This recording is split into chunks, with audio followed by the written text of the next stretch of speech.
최근 SNS를 비롯해 국내 온라인이 시끌시끌합니다. 다름 아닌 룰라 출신 고영욱 활동 재개 관련 소식이 들려왔기 때문입니다. 고영욱은 지난 12일 트위터를 통해 자신의 인스타그램 개설 소식을 알렸다. 고영욱은 단숨에 포털사이트 실시간 검색어 순위를 뜨겁게 달궜다.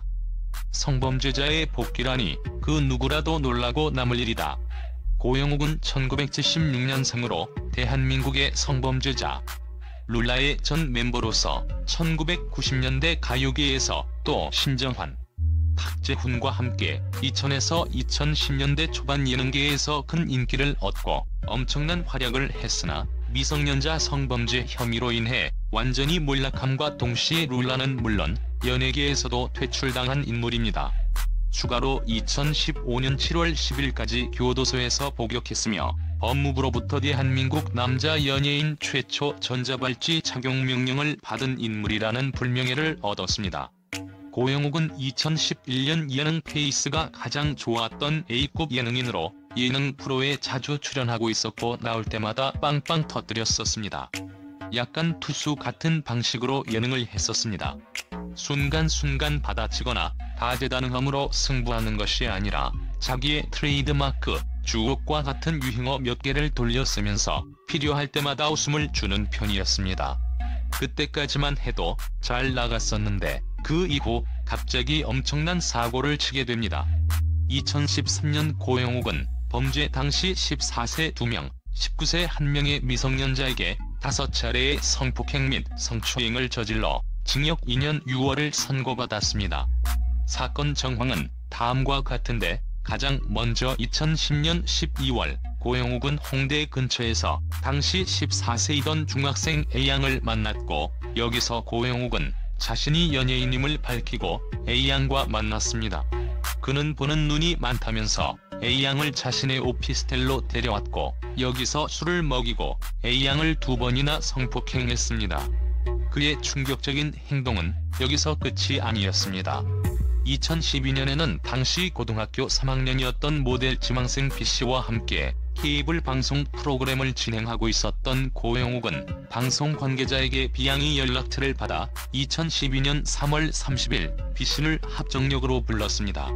B씨에게도 A양에게 사용했던 수법과 똑같이 자신이 연예인이라 사람들 눈이 신경 쓰인다며 자신의 오피스텔로 데려가 B씨에게 술을 먹이고 성폭행했으며 약 일주 후에 한 차례 더 같은 행각을 저질렀습니다. 피해자 B양은 이 사실을 숨기고 조용히 넘어가려 했으나 주변인들과 경찰에 설득해 2012년 5월 9일 성폭행 사실을 고소했습니다. 고영욱은 성관계는 인정했지만 성인인 줄 알았다며 성폭행이 아닌 합의에 의한 관계였다고 부인하던 중 2년 전 있었던 A양이 성폭행 사실이 추가로 드러났습니다. 여담이지만 그는 어린이 합창단 홍보대사였습니다.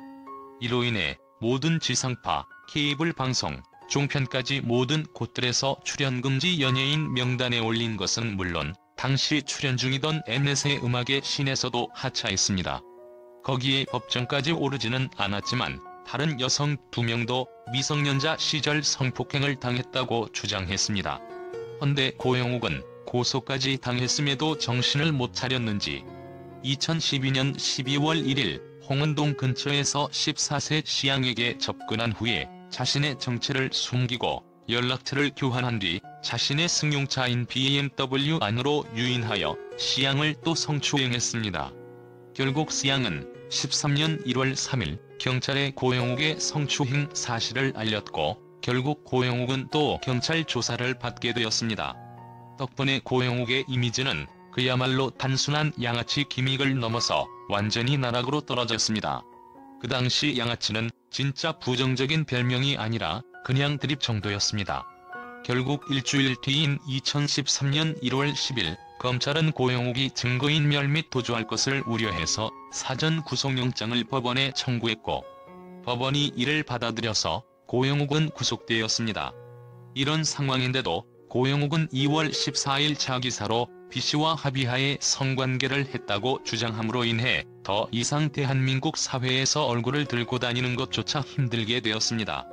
고영욱 입장으론 내가 억지로 한 게 아니다.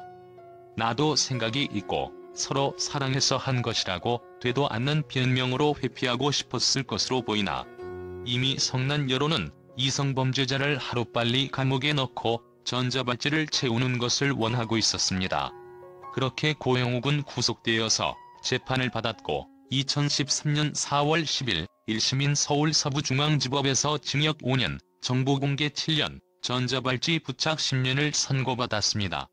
이에 고영욱은 모든 범죄를 부인하며 항소를 하겠다고 밝혔으나 1심 중이던 2013년 2월 1일에 고영욱의 변호를 담당하던 법무법인이 사임했고 새로 고용한 사선 변호사도 1심이 끝난 이후 사임하는 바람에 2심에선 결국 국선 변호인을 선임했다고 합니다.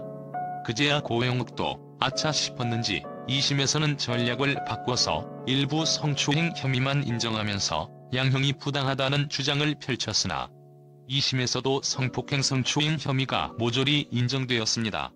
다만 2심 판사에 따르면 일부 사건은 피해자가 스스로 고소를 취하했고 일부 사건은 합의한 점, 뒤늦게나마 반성의 태도를 보인 점을 참작하여 징역 2년 6개월에 정보공개 5년, 전자발찌 부착 3년 선고되었습니다. 전자발찌 부착과 정보공개는 사실 사회에 알려질 대로 알려진 유명인에게 의미가 없다는 의견이 있지만 이것도 규정에 있으니 포함시켰다고 합니다. 어차피 전자발찌나 신상공개의 목적 자체가 범죄자를 세상에 알리고 지속 감시하여 재범을 막는 것인데 이미 사회에 알려질 만큼 알려진 유명인이기 때문에 그런 조치를 취하지 않더라도 성범죄를 저지른 사실이 사회에 공개될 만큼 공개되어 있으므로 별 의미가 없긴 합니다. 이 정도면 저지른 범죄에 비하면 미약한 수준의 형량인데도 고영욱은 성폭행을 부인하면서 2013년 10월 2일 대법원에 상고를 넣었습니다. 하지만 2013년 12월 26일 대법원이 상고를 모두 기각함에 따라 2심 선고 공판에서의 징역 2년 6월에 신상정보 공개 5년 및 위치 추적 전자장치 3년간 부착 명령으로 형이 확정되었으며 이후 안양 교도소에서 복역했습니다. 감옥에서는 별 문제를 일으키지 않은 것으로 알려졌습니다. 감옥에서는 책을 많이 읽고 있다고 하며 2014년 룰라 멤버 이상민이 연초와 고영욱의 생일에 여러 차례 면회를 가면서 책을 넣어줬다고 전해졌습니다. 사건 이후 2015년 7월 10일에 출소한 이후로는 줄곧 가택에서 치과하고 있으며 전자발찌를 떼기 전까지는 두문불출하며 외부와의 접촉은 거의 이루어지지 않는 상태라고 전해졌습니다. 2016년 11월에 방영된 풍문쇼에 따르면 한여름에도 긴 옷과 마스크 모자로 무장한 채 다니며 그의 어머니는 하루하루 괴롭고 끔찍한 나날을 보냈다고 했습니다. 성범죄자 알림 1을 통해 거주지 확인이 가능했으나 2020년 7월 9일을 기해 신상정보 공개기간이 종료되었습니다. 앞으로 방송 활동은 물론 그 어떤 일로도 먹고 살기는 힘들어 보이며 이미 KBS, EBS, MBC 등에서는 경찰 고소 직후부터 영구적으로 출연 금지가 되었습니다.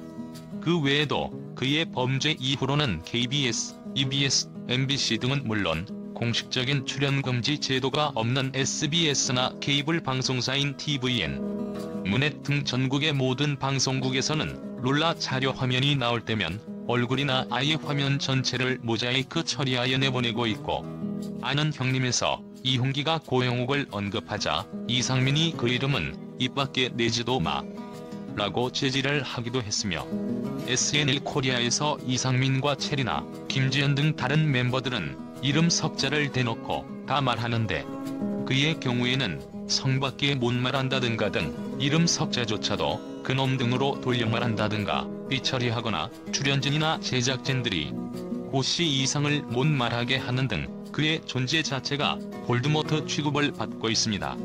그렇게 시간이 흘러 2018년 7월 9일에 전자발찌 착용이 해제되었습니다. 전술했듯이 2020년 7월 9일 신상정보 공개가 종료되었지만 그에게는 이게 아무런 의미가 없는 게 이미 대한민국 국민들 모두에게 얼굴이 알려진 인간인 탓에 어디서도 돈 벌어먹고 살 수 없기 때문입니다. 그의 입장에서는 우리나라가 미국 같은 나라가 아니라서 이것보다 더 가혹한 형벌과 죗값을 면할 수 있었고, 또 사회적으로 배척당한다고 해도 국가가 사적보복에 엄하게 대응하기 때문에 신체적 위협을 받을 일은 거의 없다는 사실을 다행으로 여겨야 할 것입니다. 그러다 2020년 11월 12일 오후 고영욱의 이름이 포털사이트 실시간 검색어에 올랐습니다. 그가 직접 자신의 트위터를 통해 조심스레 세상과 소통하며 살고자 한다며 인스타그램 개설 소식을 알렸기 때문입니다. 고영욱은 룰라 시절 사진과 함께 신정환이 찍어준 고영욱 모친의 사진을 첫 게시글로 올리며 9년 가까이 단절된 시간을 보내고 있는데 살아있는 한 계속 이렇게 지낼 수는 없기에 이젠 조심스레 세상과 소통하며 살고자 한다고 밝혔습니다. 고영욱은 9년 동안 세상과 단절됐습니다. 미성년자 성범죄를 저질러 교도소에 수감됐고 출소한 이후에는 전자발찌를 부착하면서 사실상 연예계에서 퇴출됐습니다. 죽은 듯 조용히 살았던 고영욱이 왜 하필 지금 세상과 소통하겠다고 한 걸까? 살아있는 한이라는 말로 마치 자신이 피해자인 것처럼 포장해서 말입니다. 고영욱의 인스타그램 첫 게시물은 반성문과 신정환의 사진. 그의 절친인 신정환도 원정 도박 후 대기열에 걸렸다는 거짓말로 대중을 기만하면서 방송가에서 퇴출당했습니다. 7년이 넘는 자수 끝에 유튜브 채널을 개설한 신정환. 은근슬쩍 컴백하려는 신정환을 옆에서 봐왔기 때문일까? 고영욱 역시 아무 일도 없었다는 듯 얼굴을 들이밉니다. 하지만 댓글창을 모두 닫아놓았습니다. 복귀는 하고 싶은데 과거를 들추긴 싫어 간을 보는 셈입니다. 고영욱이 9년을 숨죽이며 살았다고 해서 그가 전자발찌 착용 1호 연예인이라는 사실을 지울 수 있는 건 아닙니다. 더군다나 그의 죄는 성범죄이고 그 대상이 미성년자인 만큼 죄질이 매우 나쁩니다. 아직도 많이 부족한 사람이지만 늘 성찰하고 더 나은 사람이 되도록 노력하겠다는 고영욱. 그는 대중이 잊었다고 착각하는 걸까? 반겨줄 이가 있다고 기대하는 걸까요? 고영욱은 여전히 미성년자 성폭행범이고 전자발찌 착용 1호 연예인입니다. 죄의식만 없는 줄 알았더니 눈치도 없습니다.